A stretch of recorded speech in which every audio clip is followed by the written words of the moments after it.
Hey everyone, it is Fitz with the Daily Delivery. Hope you had a great weekend. Cats win. Cats win. Wasn't pretty, but Cats win. Let's go back to something I didn't have time to deal with leading up to the game, and really kind of overshadowed by the announcement of the addition of the 4 new schools to the Big 12. And it was really an exciting moment for everyone in the Big 12 that there's strong indication that the conference would survive and go on and be healthy in a new version of itself. Well, that was outside of Lawrence, Kansas. In Lawrence, Kansas, new athletic director Travis Goff was popping off.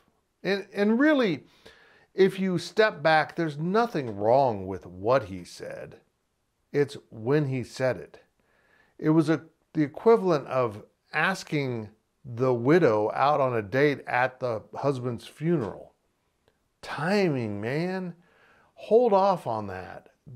Figure out a little bit better time than right in the time period when the conference is celebrating that it will survive and go on. Travis Goff chooses to talk about the future of KU athletics as if they will bolt the Big 12 anytime it is possible. They're convinced they're getting in the Big 10. And maybe they are. Maybe they are down the road. But I've got news for KU. No one is adding you to counteract Oklahoma and Texas going to the SEC. That's a horrible look. You take 2 of the strongest programs in terms of identity and value in all of college football and replace them with probably the worst FBS program in the game. That's not going to happen. And maybe it will happen down the road. Maybe the Big 10 will expand and maybe Kansas will end up there.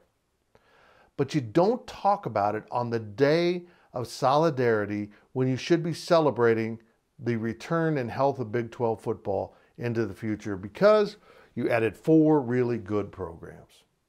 Timing, man. It came across as selfish, self-entitled, and I just don't understand it all. He says the beauty of it is when you think about being focused on what's best for Kansas, that applies to anything we do. It applies to conference affiliation. Nothing wrong with that, except when you said it. We're going to be less secure now than we were 8 weeks ago. He's talking financially. We know. We all know that. And we all accept that if you have an opportunity to greatly increase the financing of your athletic department by going to the Big 10, you probably will. But don't bring it up. Don't answer that question that way on that day. I'll write it off as a rookie mistake, okay? I'll give him the benefit of the doubt, because otherwise he's just a jerk.